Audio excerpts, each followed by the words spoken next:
in Cleveland that does functional neurology. Oh, function. Yeah, that's Someone right. about the brain trauma. Yeah, the brother here that goes to a community. We got Cleveland Clinic here. That he was from my community. I don't know him personally, but yeah, from the Cleveland area. Okay, can y'all see us on there? Let me. Okay. Hold. Let me share it to what's the other place?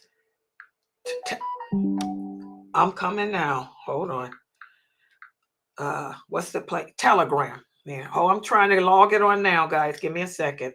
People texting me. Telegram. Okay, here's Telegram. Hold on. Dr. Asim's there. Let me put it in that group so he can. Dr. Asim. Dr. Asim. Okay. All right. Okay, guys, I'm ready. Wait a minute, me. And Dr. Jamali, is he here or is he in Philadelphia? I didn't know where they were going after Jamaica. Because I saw he put a video out. He's in Philadelphia. I think he's in Philadelphia. Gotcha. Yeah, okay. All right, let me start it off there. Okay. Ready? And I'll switch my sound when I get through. Okay, y'all. Oh, you guys can see me? Okay, good. Alhamdulillah. All right. In alhamdulillah. Wa salat wa salam ala wa rasulullah. I want to welcome everybody back to another session with Dr. Daniel Abdul Rahman McBride. And he's speaking about the human brain. And tonight's topic is going to be very, very interesting because so many of you have been asking about it all week. We're going to speak about addiction and the effects that addiction have upon the human brain. So I want you guys to share this program to your social platforms. Get all your, I see a lot of people coming in. Yes, invite all your friends in so they can sit down and learn about the human brain. And remember, any questions that you guys have after the lecture, you can type them on the screen and I'll be able to read them to him. Or you can feel free to join the Zoom room and you can use the microphone and ask your questions yourself. So with no further ado, I'm going to turn it over to Dr. Daniel Abdul Rahman McBride. Okay, Assalamu alaikum, everyone. Today we're going to talk about addiction. I'll give you a general description about addiction as a whole. Remember, I'm not an addiction specialist. That's not what I do. I'm a chiropractor. I do functional neurology.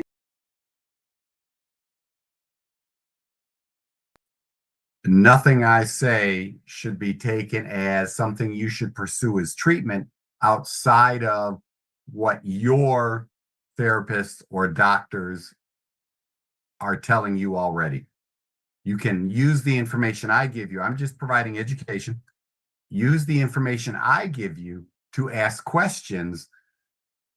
But there's so many subtleties to everything we've discussed in the past several weeks that there's a lot of information about you when you ask a question. There's a lot of information that I would need to treat a patient.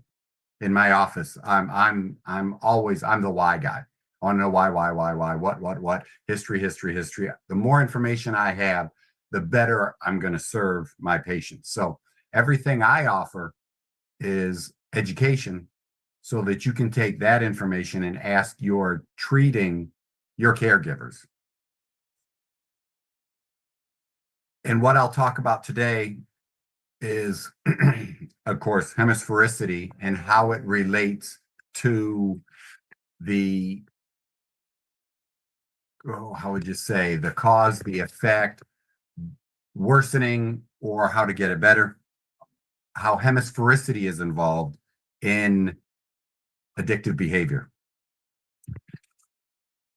We will start with this talk. We will start today with two important definitions that will lay the foundation for the rest of the talk.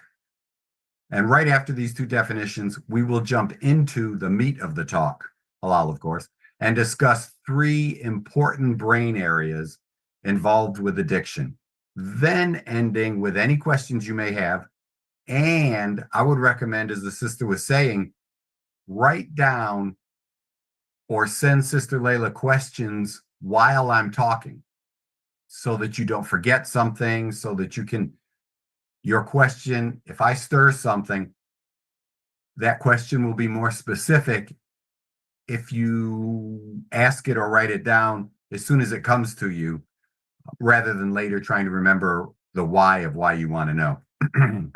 Now, the first part of this, two definitions, hugely important. The first one is really cool: interhemispheric rivalry or competition, or what we call lateral inhibition. This is when one area is actively doing something while the opposite area is actually opposing it and being inhibited. If they're balanced, for example, while I'm talking, I want to be really focused on the topic. I want to be really focused on the ideas that I wrote and the information I want to share.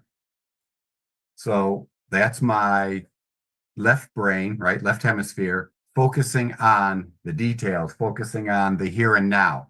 At the same time, my right hemisphere may be thinking or want to move into bigger ideas and sidetracking. And if y'all have been listening to me for any length of time, you know I can give you a whole bunch of explanations, and I overtalk sometimes about certain ideas and sections. So imagine, to stay focused, then both of these have to be working together in the sense that my left brain is really focused on the topic of tonight. And my right brain, if there's a balance, hopefully, my right brain is then inhibiting all these competing thoughts and ideas, or what we may lead into next week, or maybe we should shift over to more Quran again and more brain, or whatever takes place. So my left brain is trying to focus down, and my right brain is actually inhibiting itself to move into big ideas, but it's also inhibiting those competing ideas. So even though I talk about overactive one side and underactive the other, or whatever's taking place there, they are both active in what they are doing at the same time. I might be having a big idea, the left side kicks in and it starts thinking about little details to fill in with that big idea. So they're both active, but I'm still more right brain at thinking about big ideas, year-long goals, and all that. And then when we start pursuing individual things like preparing for this lecture, rather than typing up a whole bunch of ideas on other topics, I stayed focused and finished the talk.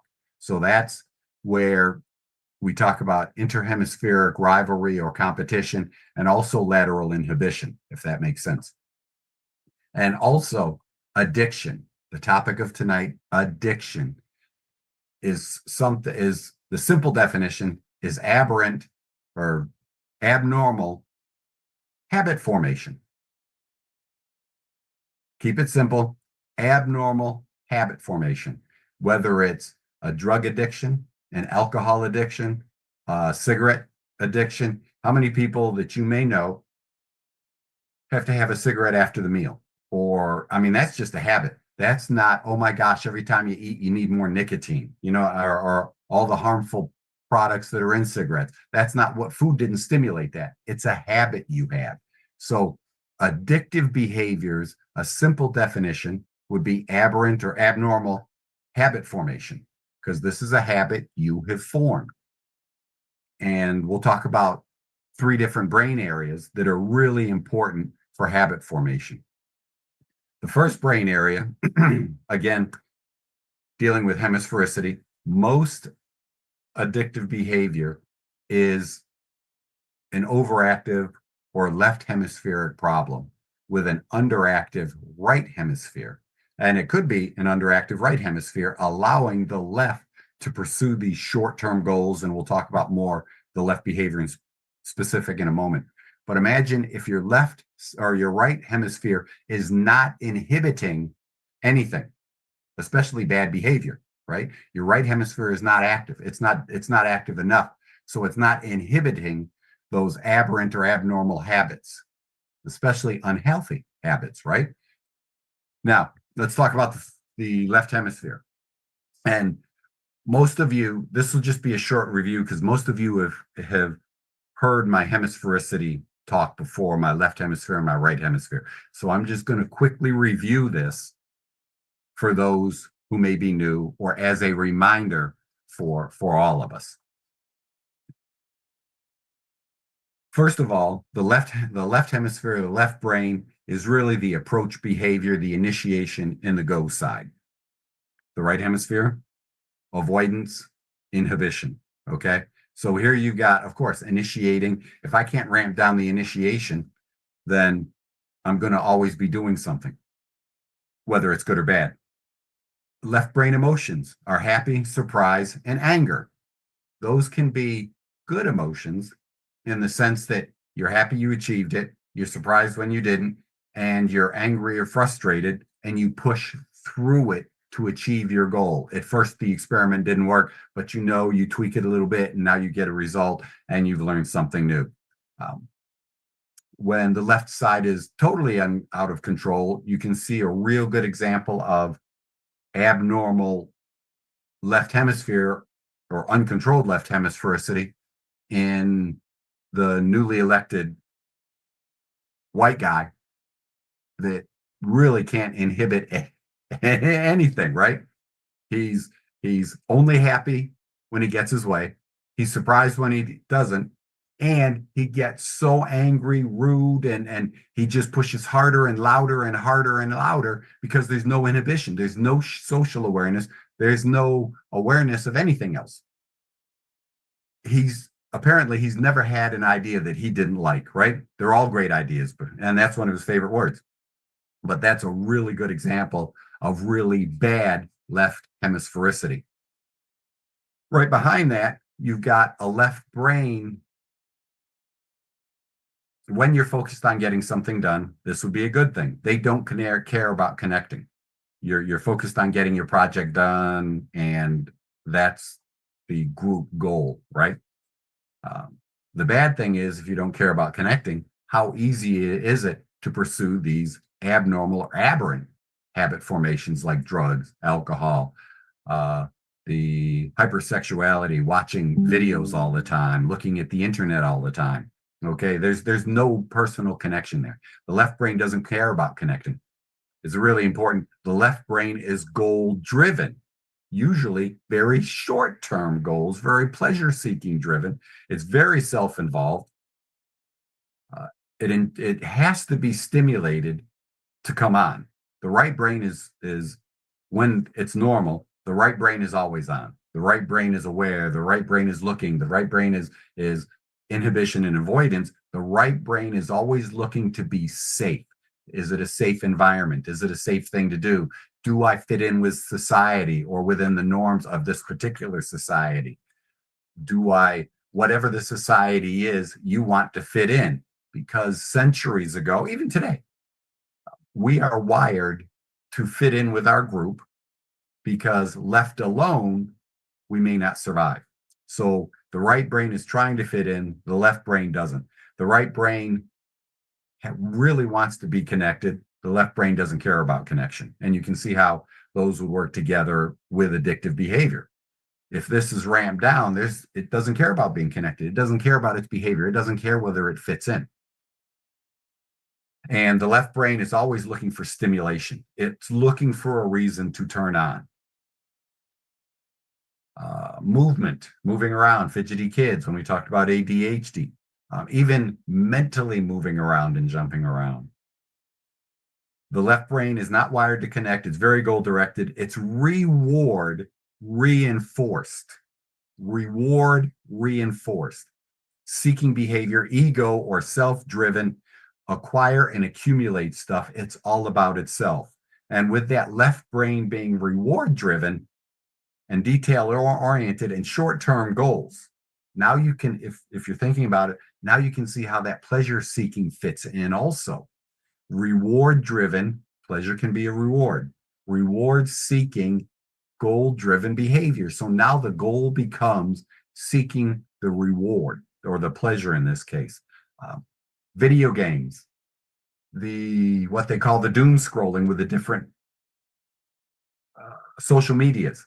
that is wired to give you a quick hit right now. Boom, boom, boom. Their algorithms are wired to grab attention now. They use the colors, they plan this out, the videos using music, whatever they can to grab that immediate attention, even to the point of colors. Look at the background and the scheme, and you can see what emotions they're trying to create. Dopamine and acetylcholine, and you can look these up later, very pleasure seeking. And even though it's universal, if I say something, don't take it as I mean there's only dopamine and only acetylcholine on the left side.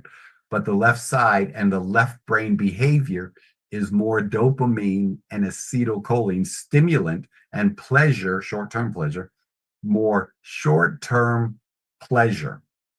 Okay, the left brain is more dopamine and acetylcholine driven.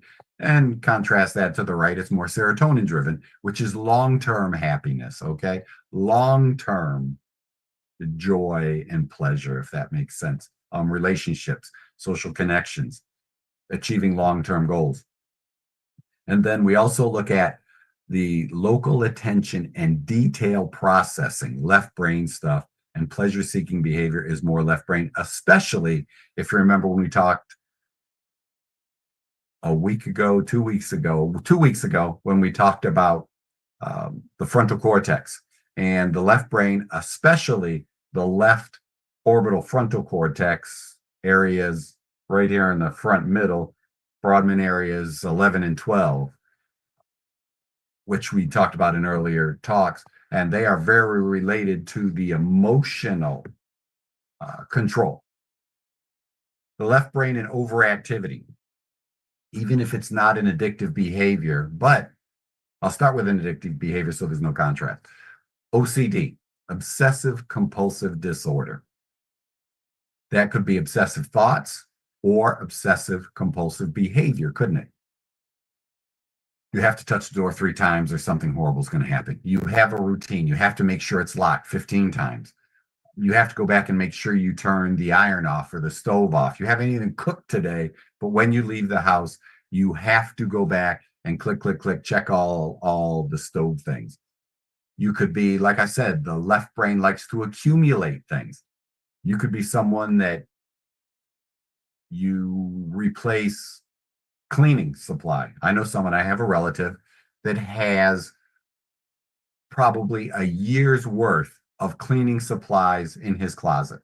He literally has all the hand cleaners, he has kitchen cleaners, he has toilet cleaners, all of it for years at a time. And if he replaces one, he has to replace a lot. It's obsessive compulsive behavior, decreased inhibition, decreased right brain. Also, Tourette's, obsessive motor behavior, muscular. Tics, obsessive motor and muscular behavior. Addictive behaviors, and I'll run through a list in a few minutes, but addictive behaviors, we have to strengthen the right brain, obviously, and improve the inhibition. Motor tics and Tourette's and other motor disorders are usually a hyper left brain with dopamine and acetylcholine, and they also involve, if you're the type to look it up, there's something called the direct left brain, and then the indirect, and believe it or not with this name, hyperdirect. Those are both on the right. So when your brain fires, and I use my hands a lot. So when I'm firing to do a movement, the direct pathway says after it's all cleared, the movement happens. So the direct pathway fires and everything starts. I point, and then at the same time, but along a longer path, but splits hardly seconds, right? Split seconds apart. It stops. Indirect and hyperdirect work on inhibiting things. So rather than me doing this, which I want to happen, I might, and my hand flings into the screen and I break it and I'm upset. So what happens is they both fire at the same time. Imagine if this, when we talk about addictive behaviors, if the inhibitory, the indirect and the hyperdirect pathways aren't working well, they're decreased. Now addictive behaviors in the orbital frontal cortex with emotions and actions, but a lot of emotional. So you've got this emotional attachment, over emotional attachment to something, right? is not inhibited. Then we can also develop things like left brain anxiety, believe it or not, left brain or right brain. Right brain is more fear-based, more avoidance and inhibition. Fear something horrible is going to happen, you're scared. Left brain is more obsessive behavior, ritualistic stuff. And we talked about this 2 weeks ago, the left dorsolateral prefrontal cortex, right? You've got, and particularly with increased compulsive behavior, there's increased left side, right? Left hemisphere, orbital frontal cortex, the left of 11 and 12. And then that tells us that even if this was running normal, pretend we did an MRI scan, you do all those different scans, PET scans to see levels of activity, QEEGs. And rather than maybe this measures out normal, but if the right brain is deficient, that could lead to obsessive thoughts and obsessive actions because you're not inhibiting anything. And if it can't be inhibited, it can't be controlled, right? And that creates the anxiety. You can't even control your thoughts, all right, let alone actions. And then remember, the left brain is not, it's on all the time. Don't make that too general, but left brain taking over is a transitory thing. So imagine if your right brain is deficient and that go, go, go comes on, then it's constantly looking for more and more stimulation and a reason to be on because the right brain is not inhibiting it the way it should be, if that makes sense. And we also want to look at the basal ganglia. And actually, those are the three things we're going to talk about today in summary. We've got the left hemisphere, the orbital frontal cortex we've talked about before, both of those. And I'm going to introduce the basal ganglia. And that's the third brain idea, which will close our talk. And that'll lead us right into our questions and answers. And the basal ganglia, the first thing you want to remember about that, and I'll mention it again, is that's where habit formation takes place. Basal ganglia. Now, the second area, which we already led into, is the orbital frontal cortex of the frontal lobe. We talked about the orbital frontal cortex during our discussion about the Quranic verses in chapter 96, El-Alaq, I believe. If I'm wrong, you can correct me later. Chapter 96, verses 15 and 16, when we talk about the lying, sinning forelock, because these are not, particularly the right side, these are not inhibiting that behavior. So, of course, you're pulled out here because that's also the left side is where it's initiated, right, on those two areas. And then the right side is where you're trying to inhibit the bad stuff. That's why I love the hadith from the Prophet sallallahu alaihi wasallam that if you intend to commit a sin, but you don't do it, you inhibit it, you get 2 rewards, 2 or more. If you commit a sin, you only get 1 punishment, right? So we were initiating it. For me, from a brain point of view, we were initiating it. That's 1. And then 2, we inhibited it. At least 2 rewards because we took 2 actions. Holy cow, I had the thought, whoop, I inhibited it. I didn't do it. So it's just, for me, it's something that subtle. It may not be the way a scholar would explain it, but I just thought it was cool. It just feels that way. Now, let's look at some of the orbital frontal, particularly the left, right? Particularly the left orbital frontal cortex problems. And this same list, it applies to the left side frontal cortex, but in particular, the orbital frontal cortex on the left. ADHD is increased right, decreased left. Hyperactivity, now we're getting into it. Hyperactivity, increased left, decreased right. Hypersexuality, increased left, decreased right. Obsessive behavior, whether it's behavior or thoughts, increased left, decreased right. Anger, increased left, that's where anger lives, on the left. Decreased right. Anxiety, usually if it's an emotional anxiety, even though I said there's a left brain anxiety, a left brain anxiety is more, you're worried about getting everything done because you're so left side dominant. Oh, I got to get this list. Oh my God, I didn't get it done. Oh my God, something bad's going to happen. Or right brain anxiety, which is the more more people have demonstrate right brain anxiety.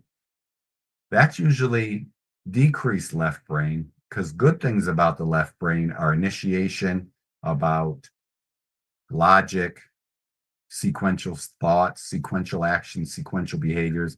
Right brain anxiety is fear. Right brain doesn't have a timeline. The right brain doesn't sequence things. So the emotion takes over and you don't left brain logic it out. So a right brain anxiety would be decreased left, increased right. But then left brain anxiety is anxious about not accomplishing everything and not getting everything done. And you get worked up about it. Your thoughts, it's nonstop. A little bit of research points towards males tend to be more left brain anxiety and their thoughts just get running, running, running. But I know plenty of you sisters, you don't have to type it in.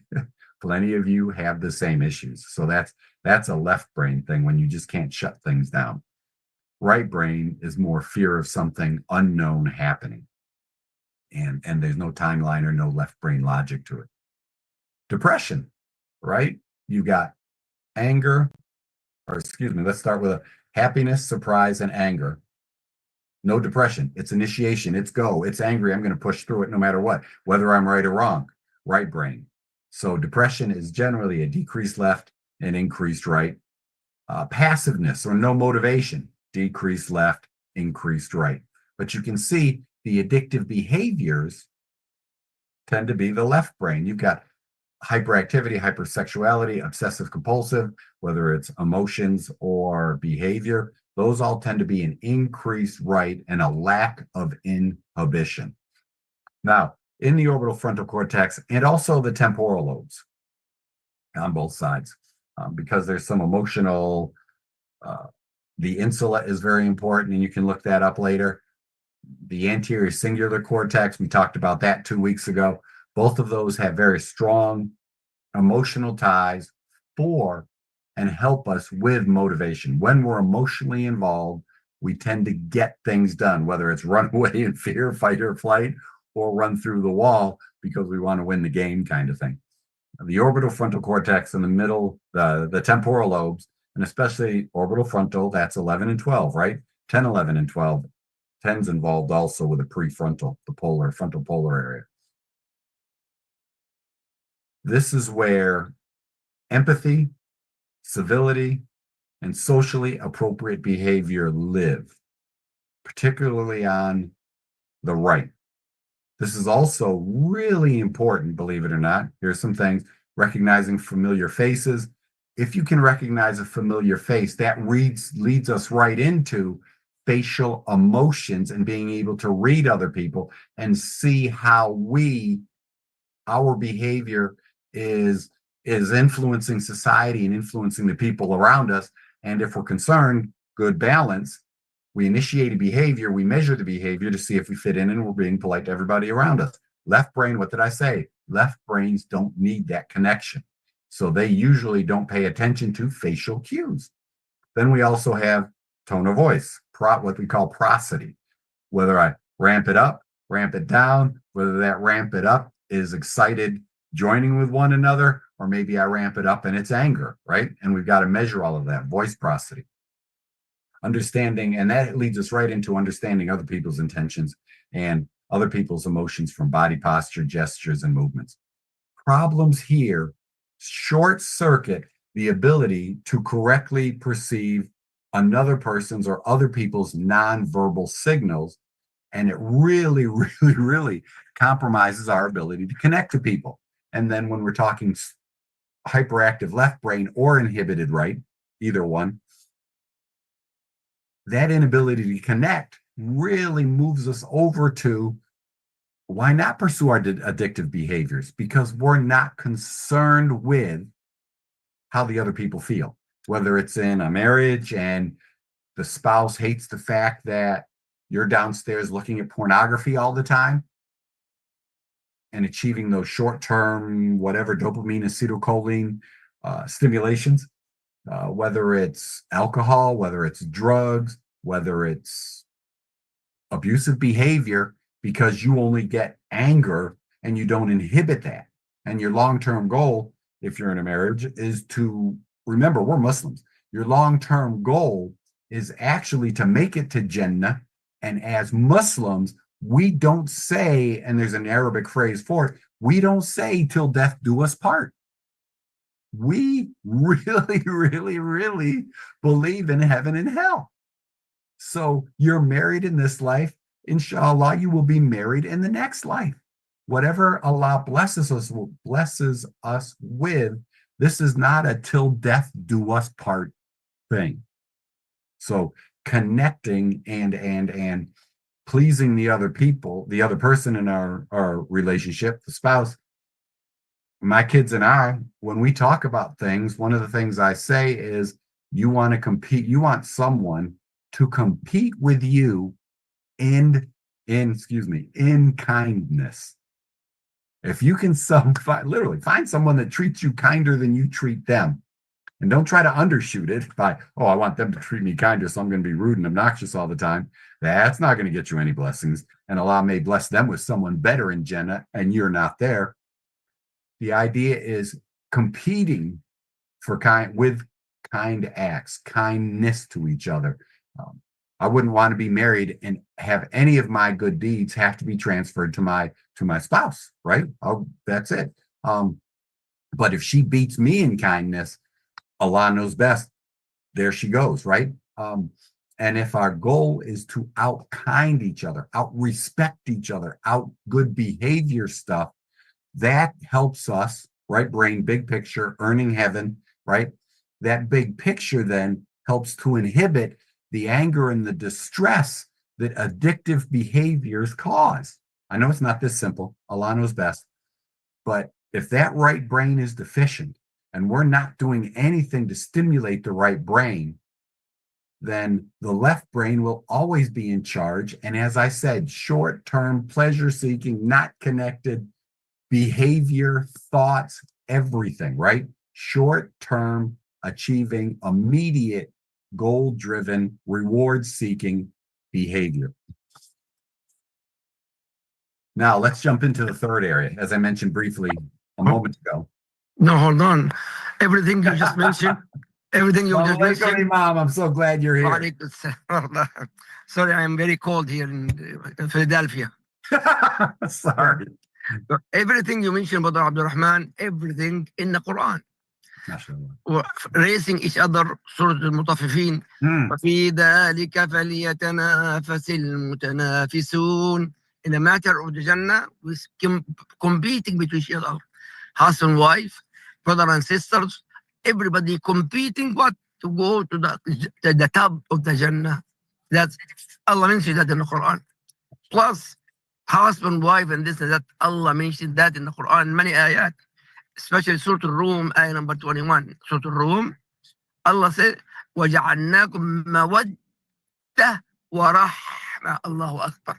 Not only love overnight gone, but the mawadda always there. The mawadda, that respect, number one is respect, honor each other. Respect each other and honor each other. That is mawadda, and accept my opinion, the dispute between each other. That Allah mentioned in the Quran. So everything you mentioned in the Quran, the key, Brother Abdul Rahman, Jazakallah khair, if we really follow what Allah Azza wa Jal said, our household, calm, peace, tranquility is the key. If understand the word of Allah Azza wa Jal. Exactly. Yes. And it's so, and again, that what you just mentioned, that's why it's in the back of my head, because I probably learned it from you, mashallah, all those years in Boca. Yes. Alhamdulillah. Alhamdulillah. Alhamdulillah. Now go to the point. I'm sorry. I'm listening now, mashallah. Sorry. Sorry. No, brother, just hearing you always brings me this joy, if you can't tell. Alhamdulillah. Me too, brother. When I listen to you, subhanAllah, so we have just very cold here, but I'm just listening. But when I mention Quran and what Allah said, I have to interrupt. Absolutely. Absolutely. Just like that. Alhamdulillah. Now let's talk. Yeah. Now we'll talk about the basal ganglia. Remember what I said earlier. The basal ganglia in the middle of your head, it's like right there, right in the front of if right literally like right here. The reason its locations are important to me is because I use a lot of red infrared light for therapy to give the cells energy to improve the brain neurons, blah, blah, blah, blah, blah, blah. So forgive me for pointing to my head all the time. As I said earlier, the basal ganglia is hugely important because this is where habits are formed. Once you do it often enough, and that's hugely important for developing new habits. When you do it often enough, you don't even have to think about the motor skills that are required.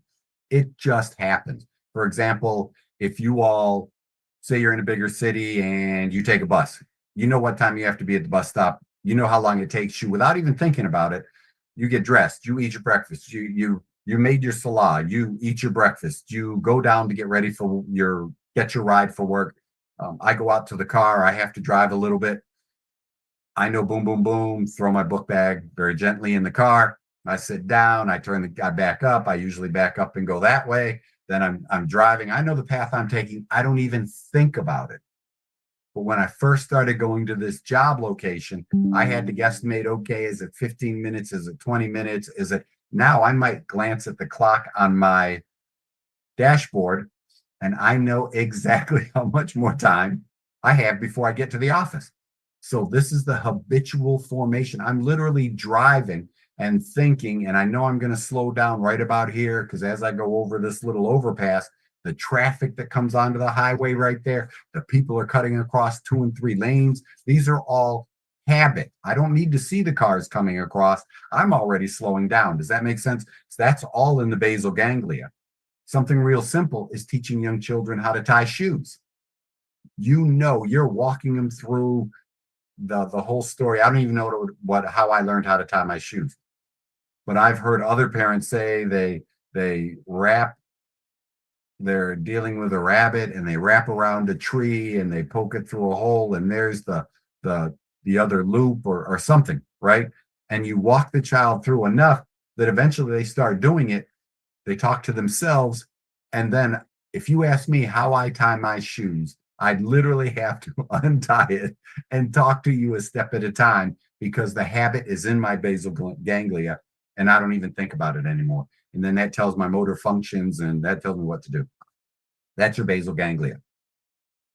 And remember now how this is influenced. If your left basal ganglia and your left brain is in charge, now you've got these addictive behaviors, aberrant, abnormal habit formation has formed in your basal ganglia, and your right is not inhibiting it.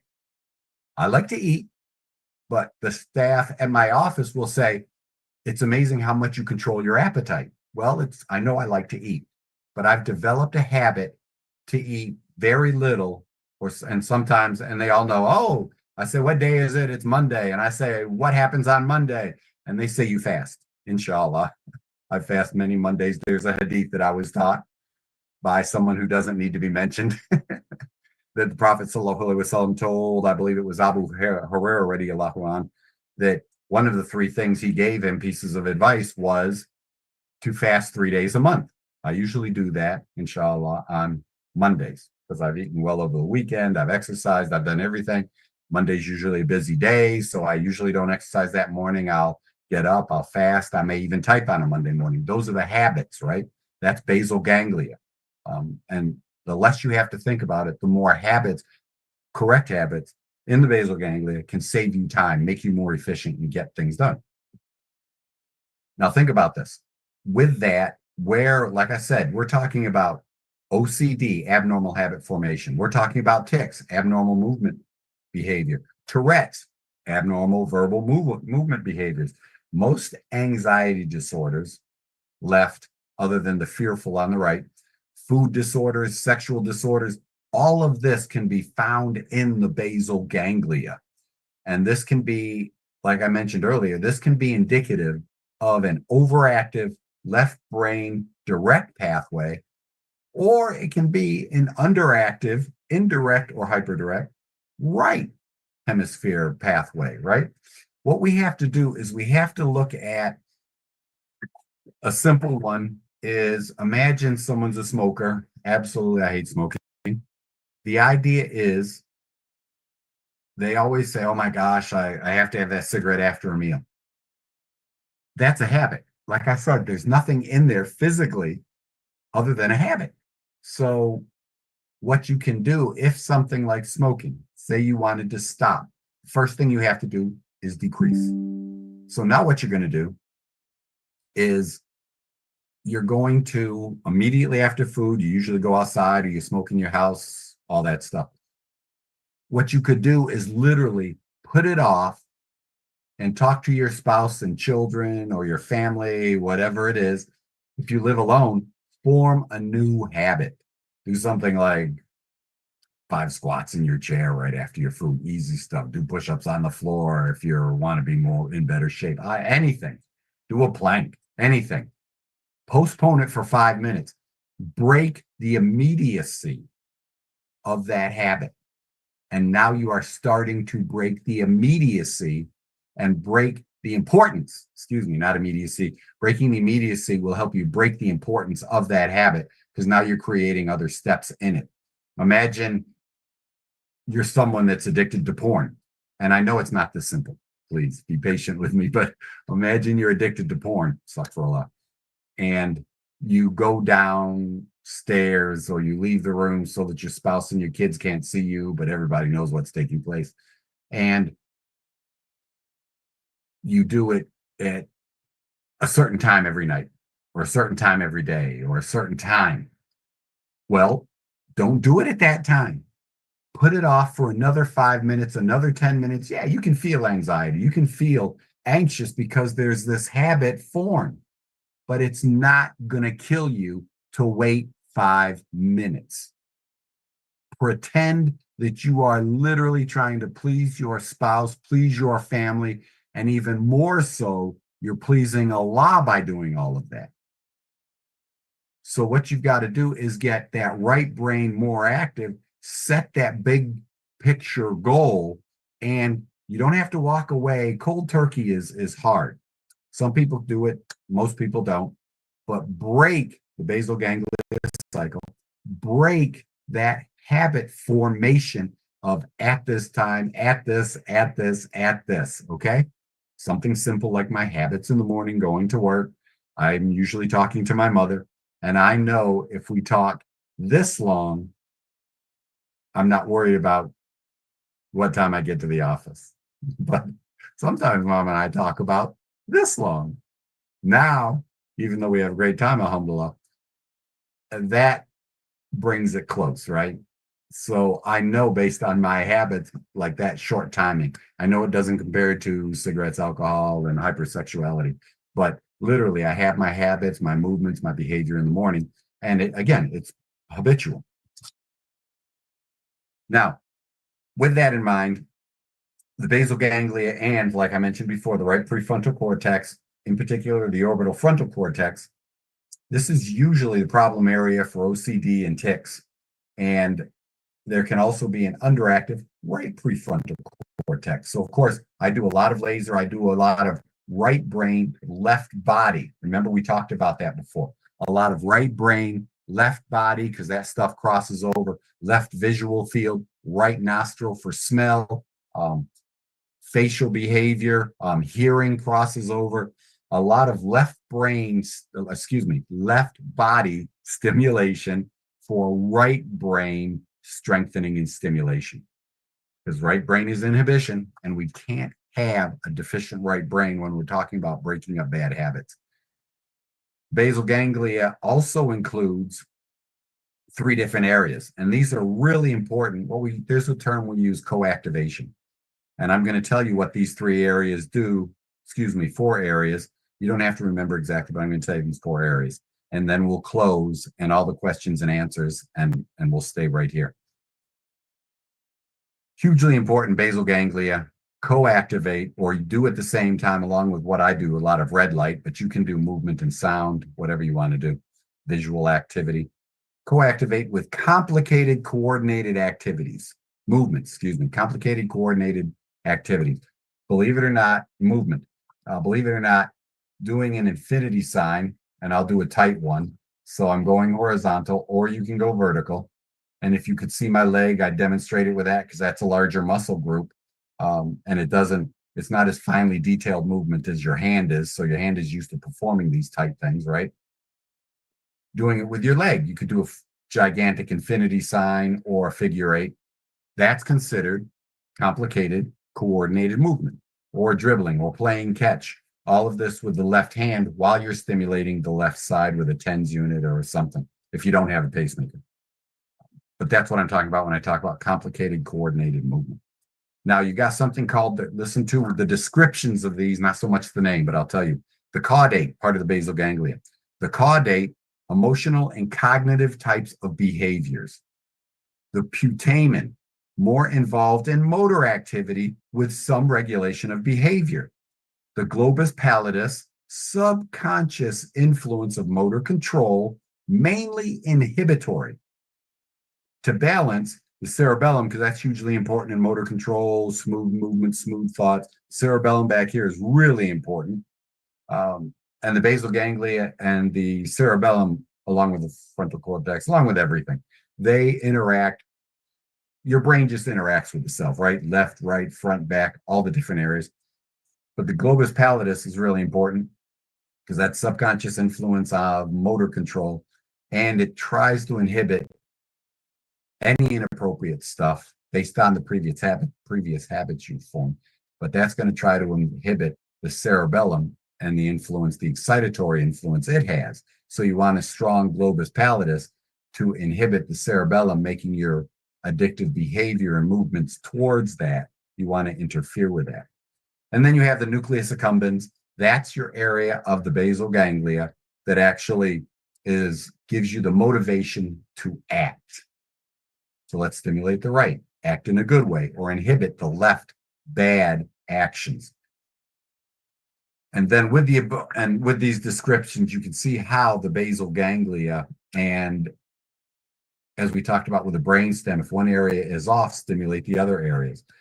You can see how using different areas in the basal ganglia, the caudate, the putamen, the globus pallidus, how you can use movements to discipline yourself emotionally and physically, right? So now, with all of that information, let's cover some questions, even though I took longer than 30 minutes again.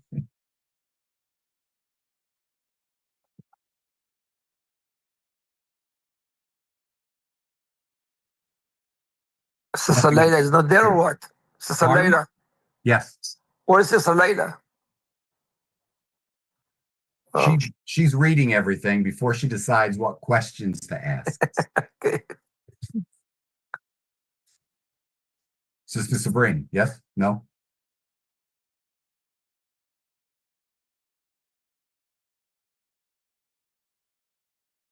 Now, okay, it's off there. Okay, can you guys hear me there too now? Yeah. Okay.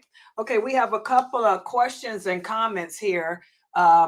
One of the brothers here says, so the simple fact that a person suffers with OCD, that means that they need better control of their right brain? Most OCDs, again, if you think about what we talk about, if we go just hemispheres without thinking about the orbital frontal or the basal ganglia, think about just hemisphericity to answer the question. If a person has OCD, obsession, compulsion, right, that in disorder, you're not inhibiting the drive to do whatever is obsessive and compulsive. Obsessive usually implies obsessive thoughts, obsessive behavior, and then you overlap into compulsive behavior, compulsive actions. These serial killers, and these people that hear voices, and then they do this crazy stuff. They're almost always almost all the psychopathies, for example, are left-sided. They don't have the inhibition, they don't have the self-awareness to, when they hear voices, they don't realize it's probably their own self-talk. We all talk to ourselves. But if you've got a right side deficiency, you are not self-aware. Remember what we did with ADHD and autism. If you're left brain dominant, you're more goal oriented. You're not worried about connection. You're not worried about inhibiting. You're not worried about society. You're more achieving a goal. A lot of left brain kids don't even care about their looks. Imagine most high school kids, and you'll see it when kids are in school. These kids that worry about their appearances so much are so left, so right brain, so self-aware, and then they're over aware of everyone else, and they worry about the judgment. Now, but if you get the balance, but then you say, well, left brain, that kicks in and says, man, not everybody is paying attention to me. Not today. I'll just dress clean and nice. My clothes match. I'm out. It's deeper than just strengthening your right brain, because then we have to figure out when I'm testing people, I actually start testing different areas. As we mentioned before, if you remember, if you were here, we talked about the 5 subcortical areas that make the frontal cortex. I figure out which sides, because you could have strengths and weaknesses on both sides, but a general one-sided weakness. And in this case, OCD is probably a generalized right or hyper left. But what I want to do is I don't want to weaken that strength in most cases. I want to strengthen the other side. Imagine you've got a kid that can read, and oh my God, he's like 1 year old, or she's 1 year old, reading, writing, holy cow. But they stay left side dominant. I don't want to decrease that strength, that genius, that superpower.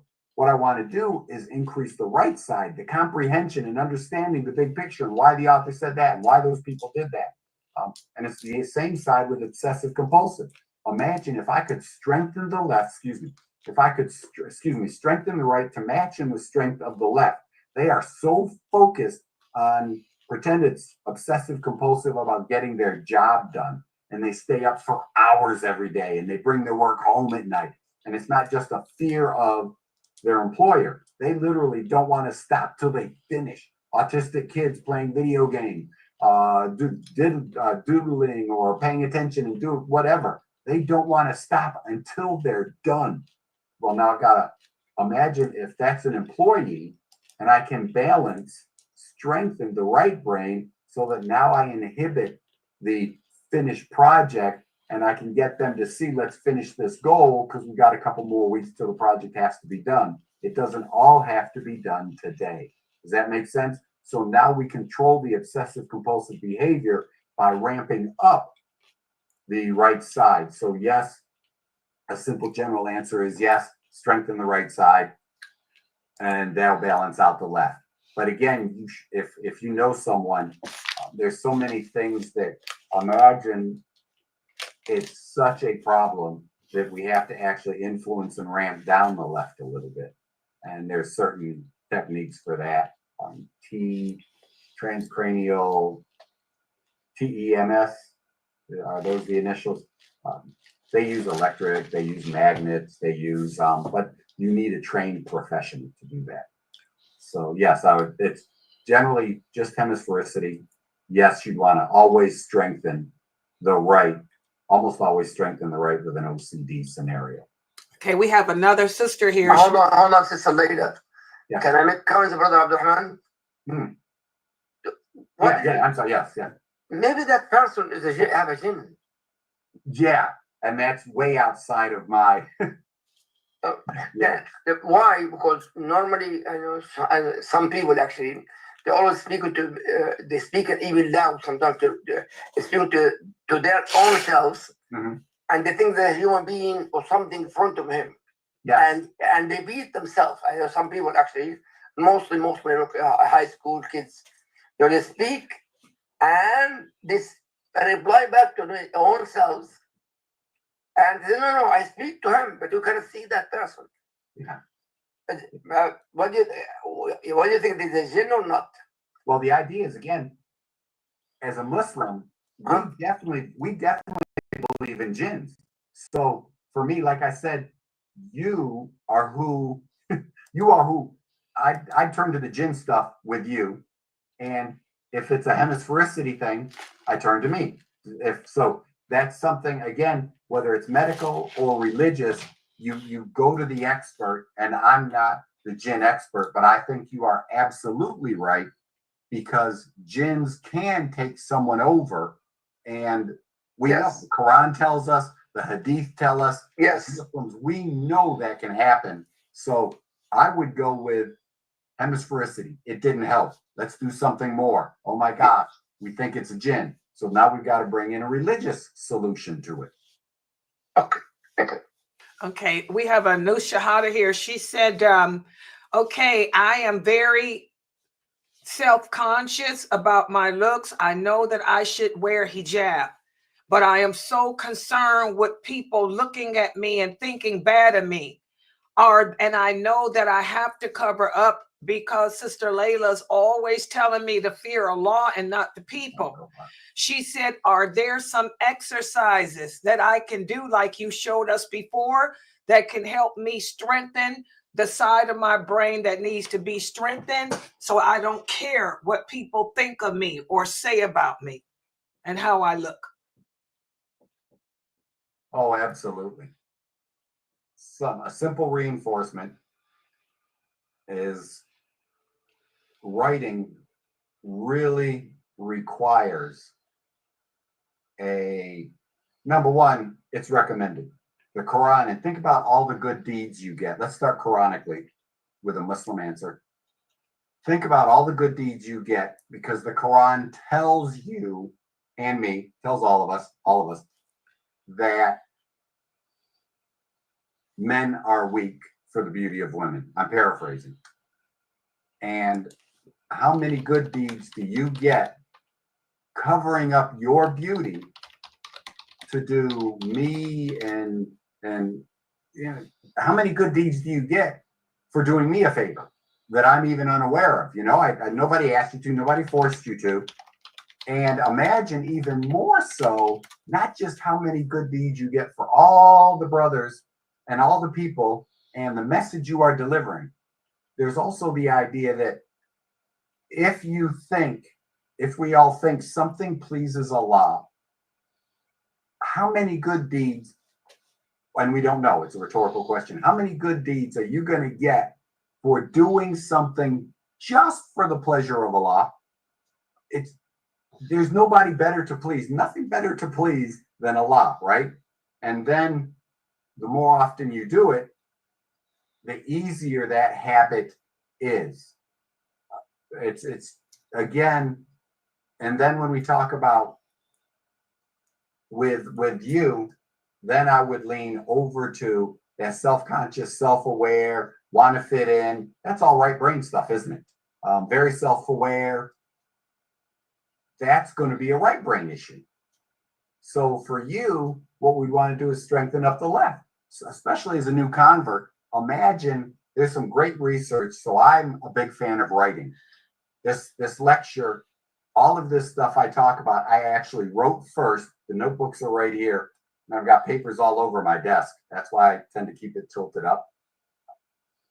I write first, then I type it in, then I organize it in my computer. So imagine I'm right-handed, so that's why I say writing, because I want to stimulate my left brain. I'm going to stimulate my left brain by handwriting Quran in English, of course, and eventually, inshallah, I'll get the Arabic. But imagine I handwrite the Quran. You could ask your Imam or Sister Layla or Imam Ibrahim. You handwrite everything about Allah's love for you, about Allah's love of good deeds, about Allah's rewards for all your good deeds and loving Allah. Imagine you write that with your right hand. That's a left brain movement.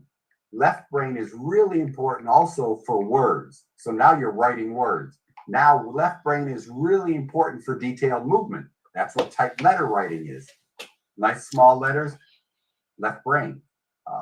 Let's see, what else is there? And then what happens is you're stimulating that whole left side, and then you can actually, how would you say?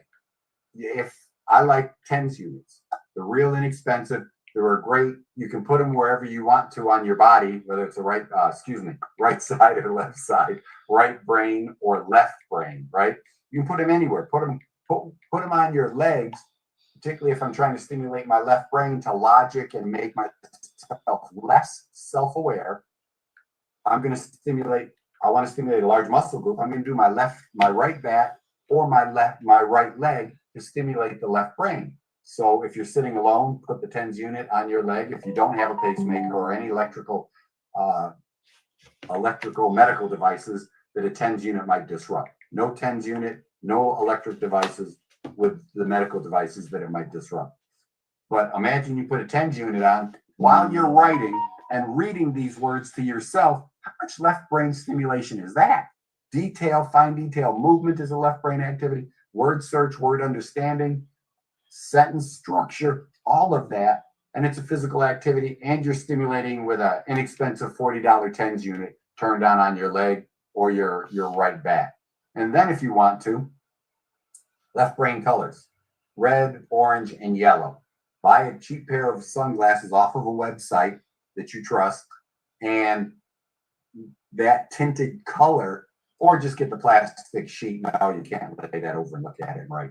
But get kids' glasses that won't wreck your vision. Get those little toy things that won't, and look through red lenses, orange lenses, or yellow lenses, whichever ones you like. Those are left brain stimulating colors.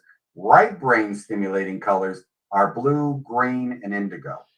Okay, so those are little things you can do to separate stimulation, sister. Where are you? What city is she in? She said, she's typed here, thanks a lot. I've always been so concerned with what people think of me. Yeah. And that is standing in the way of me obeying my Lord. Well, the fact that you got to remember, sister, before you self-criticize and it interferes with you standing in the way of your Lord, be real clear in the understanding that as a revert, as a new convert, whatever words you're comfortable with using, I'm cool with that. Allah chose you to make the decision. I'm not, and Imam Ibrahim knows, I'm not denigrating or diminishing what a born Muslim. Allah chose us when he created us to believe in his religion. And those of us, like I say, I converted as an adult. I came back to the right path. Allah chose me to come back to the right path, like he chose you, sister, to come back to the right path. So I want you to totally understand and believe that you are so special that even with all this self-awareness and all this worried about the community, you still made the choice. Yes. You accepted Allah's request or order, because Allah can tell us however he wants to. You accepted this request you made, again, right? Left brain, you made the decision to commit to Islam. You will grow into it. Imam Ibrahim has seen me grow into stuff. When I first met him, I was still not eating halal. Now my kids, oh my God, Dad, can you buy us this? Can you get us that? My mother shops halal. It's just crazy stuff. You will, inshallah, you will grow into this. What you want to do is avoid those big sins. Dress modestly. Wear whatever you want to cover your hair, but dress modestly first, and then if you want to dress like a stereotypical Muslim, alhamdulillah. But it doesn't say you have to wear a scarf and hijab and all this stuff. Mashallah, I'm not criticizing. I like it. Is the representation of everything. The idea is start with modesty. Start cutting back on makeup or whatever. Start all that stuff. You've been blessed. You've been chosen. Holy cow. You don't have to go cold turkey except on the bad stuff. You don't have to go cold turkey except on real, like, do as good as you can. And remember, more than anything, Allah chose you to make this right decision. Like the brothers and sisters that were born into it. He chose them and their parents. Think about the rewards their parents get. Now think about the rewards you're going to get because, or maybe even your parents for raising you to be strong enough to make the decision. you'll get that left brain stuff and all that literally, I'm man, I was raised as a Catholic. I didn't have a beard. Now look at it. I mean, and Ibrahim, you can tell him that beard used to be down here. I'd go into restaurants or gas stations right after 9/11, and they'd literally say, man, you look like you could be from Afghanistan. Well, they didn't know the country. They'd say Taliban, right? And I was like, wow, okay. I had a neighbor that didn't want to live next door to us when he moved in. He told his wife told my wife, oh my God, we're living right next to these rednecks. Holy cow, it's horrible. I told this story before, and then I'm the one helping him move his couch in so that his wife won't hurt her back. That's the way I look. People that knew Islam would say Taliban. This is a black guy. Black guys used to see me and go, oh, look at this redneck. He's got to be prejudiced. So, but Ibrahim said we have to have a beard. So I said, okay, I've got a beard. And there we go. No, I didn't say that. Prophet say that. You're right. You reminded me again. Yes. And Allah Hasana you will get for your all of your. Well, brother, sister, this is also my wife, Ayin Lin. She's going to speak with you, inshallah. Yes. Assalamu alaikum. Wa alaikum salam wa rahmatullah. How are you, Dr. McBride? Alhamdulillah, Dr. Ayin. We have to catch up, I know, inshallah. Yes. Yeah, I wanted to address the sister's concerns as someone who also reverted and someone who also has these kind of self-intruding thoughts. I totally relate. I've been there. And I remember I was working as an EKG technician, and I was working there for a while, and then I took my Shahada and I wanted to cover. And I didn't start off covering like fully, but I just like wore a head wrap. And I also was thinking about, they're all gonna look at me, what are they gonna say? They already saw my hair, what's the point? All these kind of things. Yeah, but sometimes, and this is just for me, when I have these kind of like looping thoughts, sometimes I just have to just cloud out all the noise and just jump into it. So I just put my head wrap on and I just like covered my head and put a bun or whatever I did. But for me, it was a big deal because I never wrapped my head for style. But what I learned is that people, they don't really care too much, like as much as I thought. I cared more than they cared. And the way that they cared was actually positive because they look at you with respect. And I remember people stopping me to say, why are you covering your hair? And I told them I'm a Muslim now. And they congratulated me. And they said, wow, that's really nice. It's really beautiful that you have something to believe, that you actually believe in something enough to the point where you made a change. And that statement was one statement that stayed with me. I reverted many years ago, but that stayed with me for a long time because I said, wow, that's a very profound statement because some people don't believe in anything. So and the fact right. Yeah, so they actually respect you more. And then I had many, many comments. Oh, you look beautiful. This is so nice, whatever. But I realized that I was caring more than they care. They really don't care. And then the few, people that are going to care like that, they're like insignificant. Mm-hmm. And another thing is that even though I was caring initially about what people would think, I knew what I had to do. And those people that care, they're not going to be with me on Judgment Day. Mm-hmm. So I'm going to face Allah on Judgment Day, not them. They're not going to be with me. So I hope that was helpful. And then I did gradually, step by step, try different styles and then, properly cover. So to add to your point, Dr. McBride, is sometimes that is helpful. I mean, I have friends who just went all in and that worked for them. For myself, just even putting anything on my head was a big deal for me. And Allah knows, my struggle, but it was a gradual thing for me too. Inshallah. And also, and congratulations, sister. Abby, lots of beautiful things.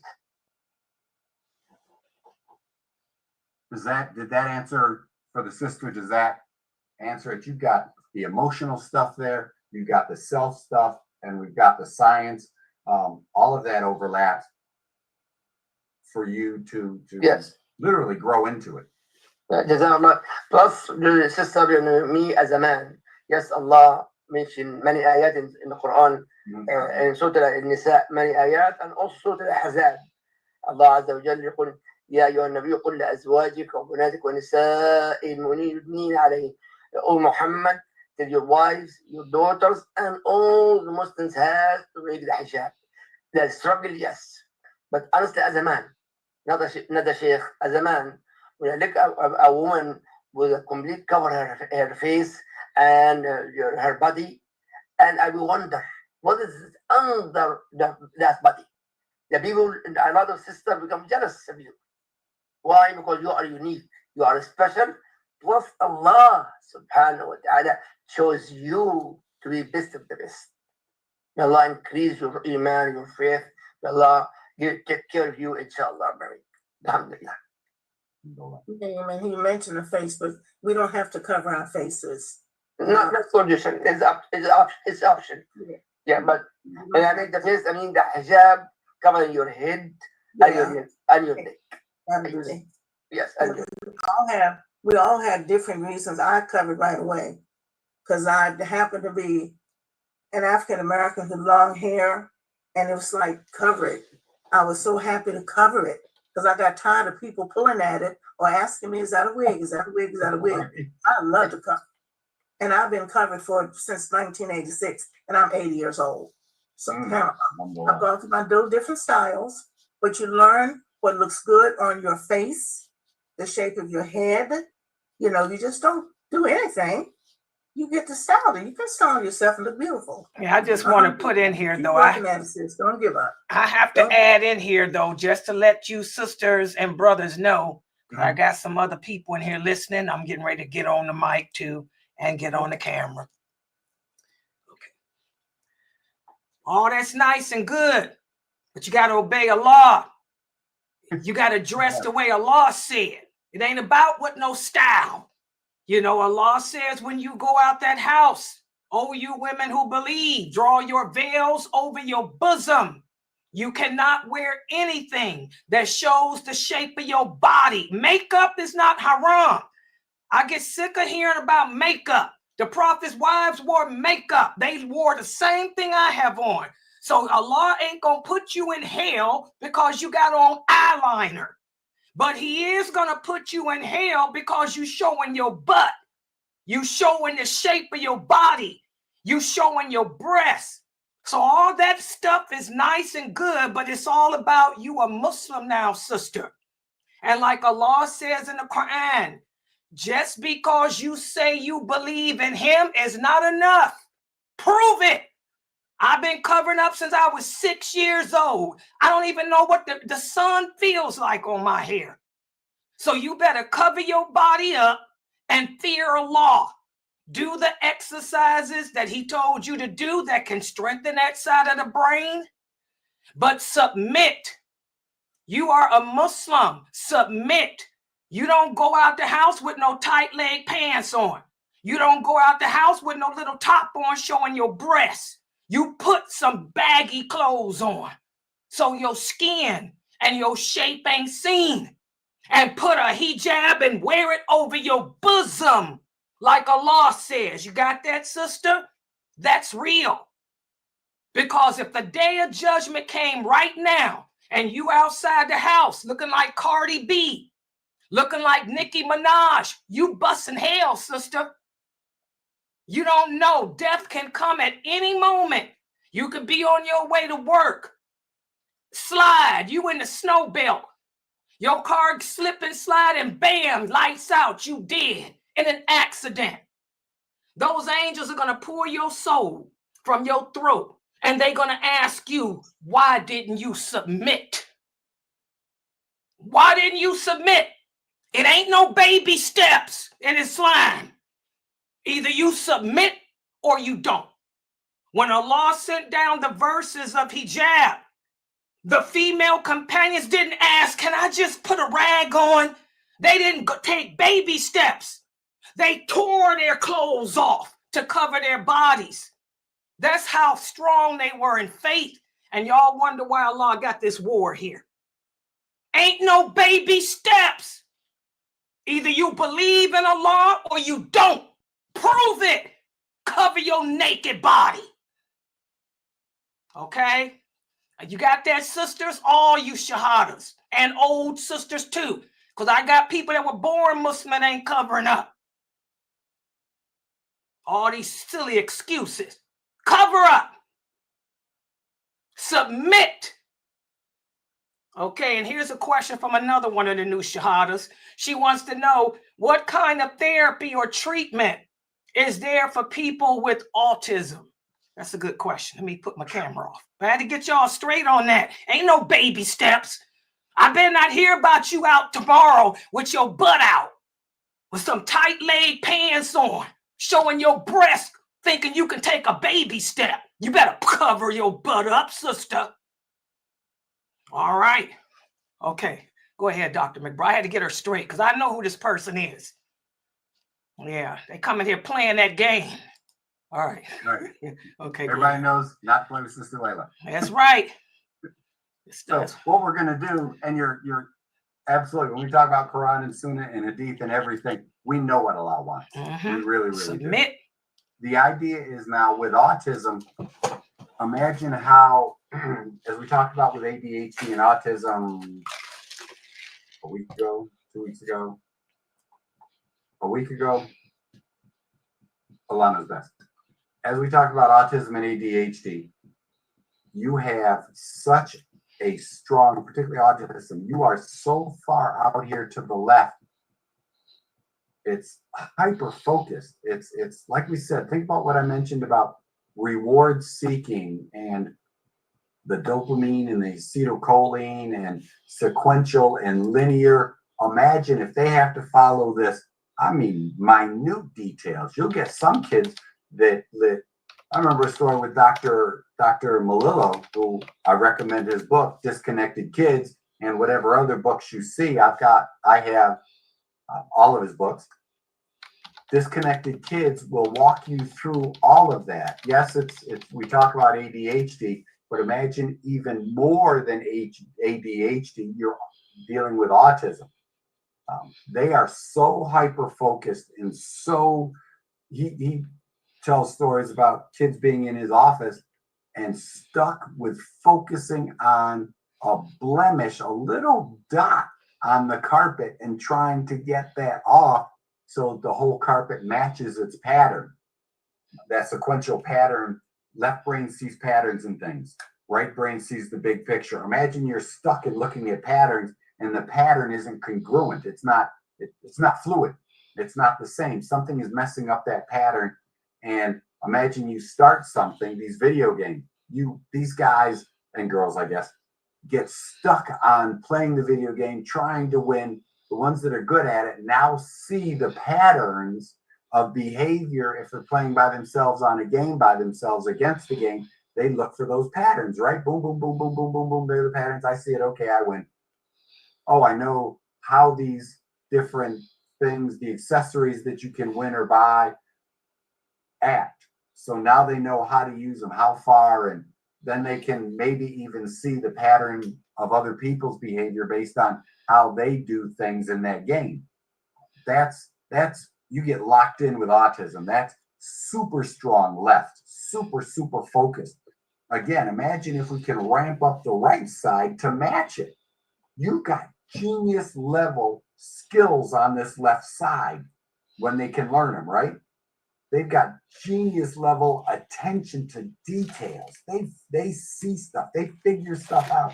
They see the pattern. You got these musicians, these kids that we see all the time playing the piano or doing things by sound because they can hear the pattern and they pick up the pattern. They know how to do that stuff. And jazz and classical music, you're dealing with math numbers and patterns of musical notes strung together. You can hear the pattern. You can see the pattern when you're reading it. It's pattern. So imagine now they're real good at that. Autistic good. Like, wow, holy cow good. Now we want to strengthen up the right with everything we talked about. Imagine now the right brain is the big idea. That's something they'd have to learn down the road. But it's also big, large muscle group activity. When we do a lot of ADHD, we have very non-muscular kids a lot of times. Autistic kids, very, very little bodily self-awareness, very little large muscle group control. They're more detail-oriented. The right brain is really both sides, large muscle group control and coordination. Super autistic left brain kids are usually not very muscular. They might even be clumsy. Their posture is slouched. Their hands may be turned backwards. Because of the lack of muscular control. They don't even feel themselves. Some kids that are so bad, they don't even know enough. They don't feel hunger. They don't smell bad smells. They don't smell stuff burning in the kitchen kind of thing. They're just not aware of that stuff. So there's a lot with autism. And one of the best places to start that I know my go-to reference stuff is based on Dr. Robert Melillo's work and his disconnected kids. It works, and it's not just kids, it's adults. You got to understand, I know I'm right-brained. I know I'm self-conscious. I know I'm self-aware. But as I've grown and learned more and more about the brain, I do things to train it out. I can show you, I keep a ring in this drawer when I'm doing my typing and stuff in my writing. When I want to focus down on the details, I put it on my right hand because I am so hypersensitive that I don't wear jewelry. But I do this to stimulate. I'm so aware of it. That's a real left brain stimulation for me. So when I'm working at the computer, I literally put the ring on. The kids got me a watch. And my son said, "Oh, why do you wear that on the, why do you put it on the right side? Because that's your most active hand." And I said, left brain. And he was like, I know. Left brain stimulation and details and concentration. I was like, yeah. So with the autism question, you really want to find ways to stimulate the right hemisphere. And I haven't read a better book that explains it all than Dr. Melillo's Disconnected Kids. And that's even disconnected adults. Mashallah. The person here is typing, thank you very, very, very much. And mashallah, Dr. McBride, this is such a good class. I have to admit, I personally am enjoying it all too. You should see the notes I got. I done wrote down about the left hemisphere, the right hemisphere. Mashallah. Mashallah. Are there any other questions or comments? Go ahead, people in Zoom. Go ahead. I see the mic. I have a question. Yes, go ahead. When does this become diagnosed, if you want to call it that, as a disorder?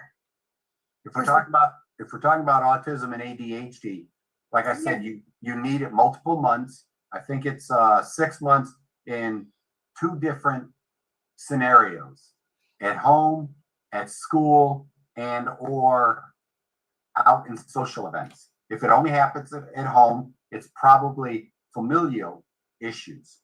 If it only happens at school, it's school-related issues. If it only happens in a social context, out in the environment, then they don't have a true issue, do they? Because if you can control everything at home and at school and in the environment, or you can control them in 2 but not 1, then it's not a disorder. It's just something you don't like. You may not like your school. You may have a horrible home environment and you're always acting out. You're always despairing. You're always whatever the case. It has to be in 2 environments, and I think it's 6 months of consistent ADHD or autistic behavior. But those can become very evident, and the earlier the better. Younger, 1 years old. Yes, I've seen it. I've seen it even with adults. Oh, huge with adults. Absolutely. If it doesn't get corrected as an adult, imagine what's going to as a child, imagine what's going to happen as an adult. If we talk about just posture, people that slouch like this as kids, what do they look like as adults? And then they all have to use that New York accent and be rude all the time. No, I'm just kidding. I grew up in New York. Okay, the But sister, the idea is the sister that you asked literally- you. I've seen it and it's really fascinating. It is. It is. Okay, Absolutely. this- I had the type where I was very self-aware, self-conscious, questioned everything I did, wasn't good enough. And literally, the only reason I went to college is because my parents said you either go to school or get a job. I had no idea what I wanted to do for work. So I went to college, graduated, and then as I became more mature, frontal lobes, all that stuff, the prefrontal cortex and the frontal pole, as that stuff starts to develop, and then I realized now with chiropractic and functional neurology later, you literally, like I said, I'm always talking about training in and training out, training in and training out. Okay, the sister that asked the question earlier, she said, I am in my 40s and I just converted to Islam. She said, do you think that that's why I'm old as I am, I'm still more concerned with what people think about me because I never worked on that area of my brain when I was young? She said, because even my friends say that old as I am, I should not be so concerned with what people say about me. And I've often wondered, am I abnormal for that? The idea is, if we go back to the definition of in disconnected kids, or with me dealing with ADHD and the spectrums there, as adults and kids, it's literally a functional disconnect syndrome. It's a syndrome. It's not a disease. It's and to answer your question, you're probably spot on with this self-awareness, this self-consciousness. You've had 40 years to train that in. 40 years to train it in. And then there's always the environmental overrides. I had to learn to be calm. I had to learn to be less aggressive. And because of the environment, things are trained in. And it's as adults, 40, 50 years old, 60 years old, it takes longer to train it out it's harder to train it out because those pathways are wired in now with you. They really are. What you have to do, what you have to do then is to start putting importance on important things. Literally, as one sister said, you have to cover yourself. You have to cover yourself. Now, as the one sister said, figure out how you want to do it. I dress, I used to be shorts and no shirt all the time when I was younger and in better shape. The idea is that all the time. Now I am so self-aware of between my navel and my knees, right? And I get carried away, but I know I wear white shirts. You can figure out what looks best. I think this looks more professional. I think it looks cleaner. There are little self-awareness things that I do, but it's just comfortable and modest. It's literally just comfortable and modest. I got long pants on. It's easy. Figure it out and train it in. And yes, 40 years old, as adults, it's harder to untrain because it's 40 years of. And your baseline as a non-Muslim, your clothing selection isn't as tight as a Muslim. So now you've got to train out how you were raised. So yeah, it may be hard, but I got to tell you, once you start doing it all the time, it is easy because you created a new habit formation. Train it in, train it out, train it in, train it out, train it out, train it in. Sister. Exactly. Salam alaikum. Alaikum salam, sister. It's been a week. Alhamdulillah. I have something to say to the young lady. I'm 46, and You sound a day over 41. Alhamdulillah. I converted to Islam about a year and a half ago. Prior to that, I bodybuild. My personal trainer, all these different things, and the way I made my money, and my confidence and all of that was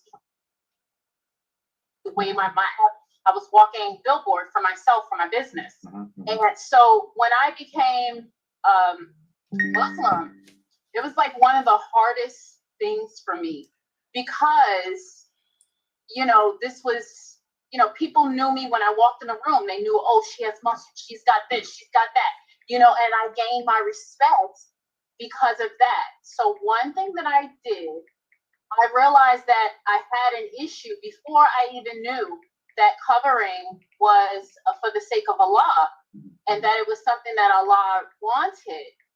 I did it because I realized that I had an issue, a huge issue with vanity.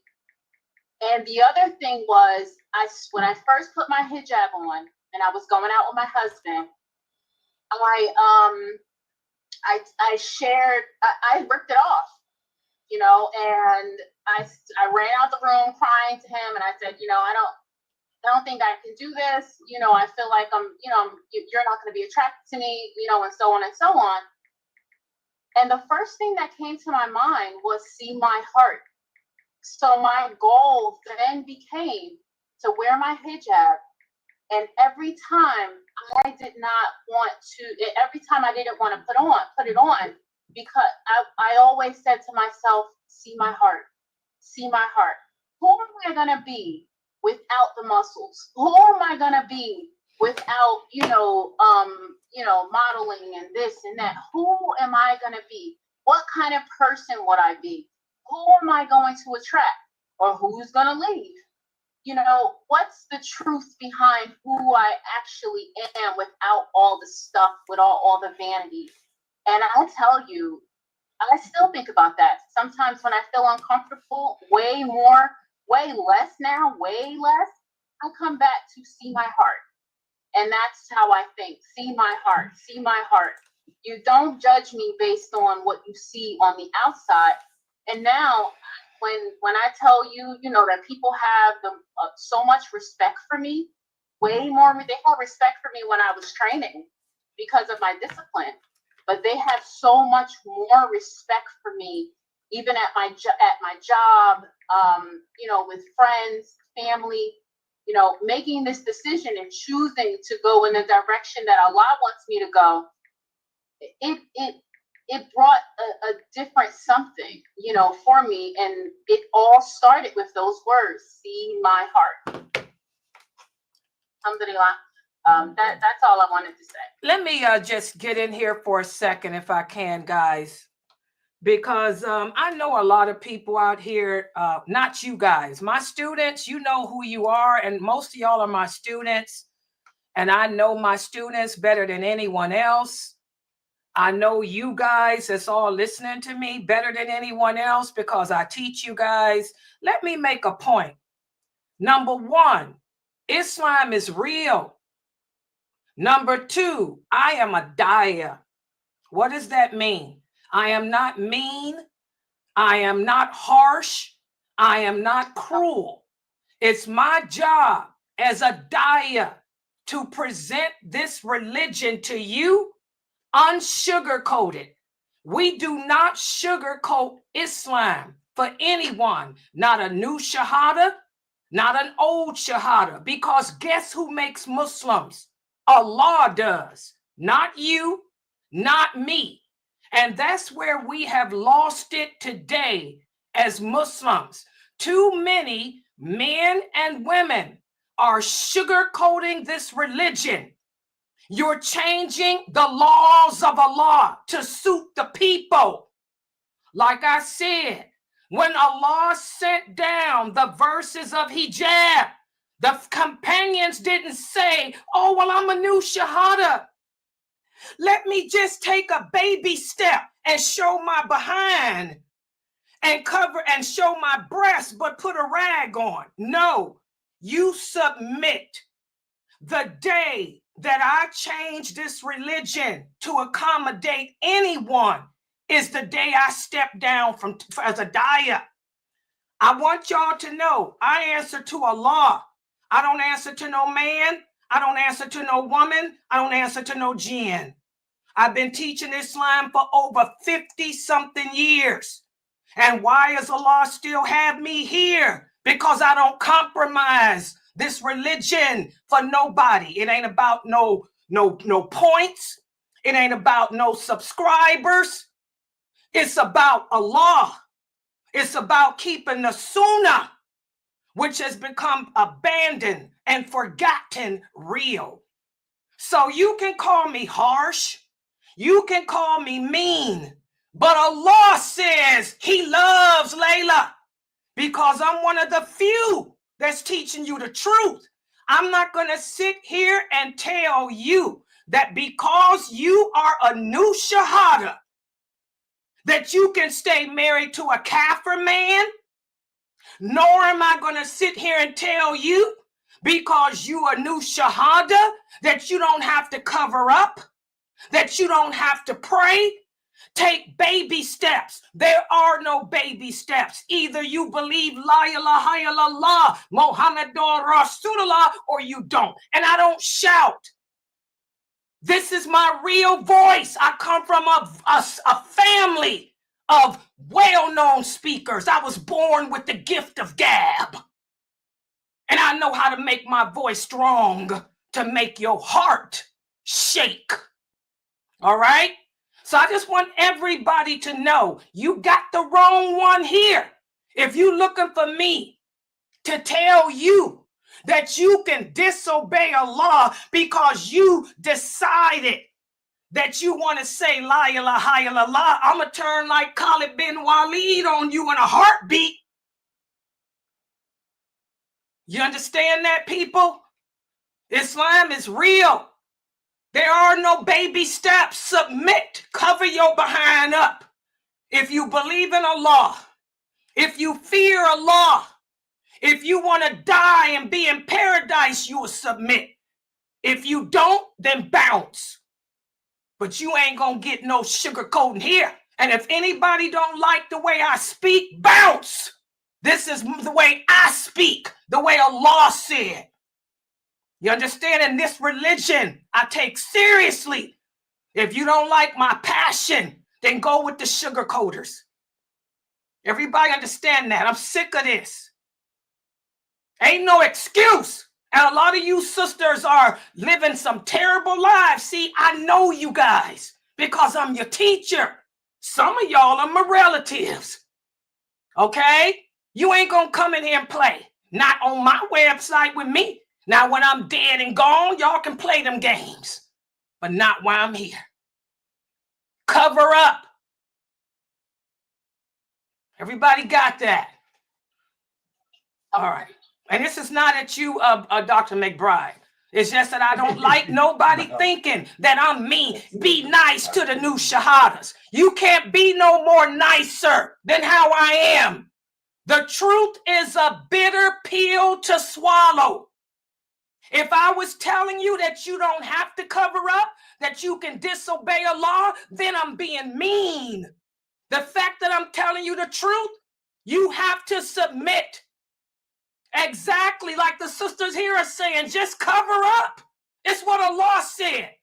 I don't care how you think I'm mean. You think I'm mean? Of course you do. We're living in the days of fitan, when the good will appear to be evil and the evil will appear to be good. Go listen to those compassionate, lying people that change the laws of Allah. But you ain't gonna get it here. You just submit. Shame on you women. Go listen to them Sufi speakers. Those Sufi women that tell y'all ain't got to cover up. You can stay with your Kafir men. You ain't getting it here. And I'm compassionate. All right? Now, any other questions about this? Nobody got time for this. I get sick of this. And can't nobody get more compassionate than me because I'm the truth. All right, any other questions or comments? All right, I'm going to close this out. Dr. McBride is doing an excellent job here. You know, he's got a lot of good information here. Exactly. You know, but I'm sorry for you people that's coming here looking for an excuse to disobey your Lord. Go listen to them other people. You got the wrong website here. All right. Okay, I'm going to close out for tonight because I done got angry. Subhanakallahumma wa bihamdika ashhadu an la ilaha illa anta astaghfiruka wa atubu ilaik. I'm sorry, Dr. McBride.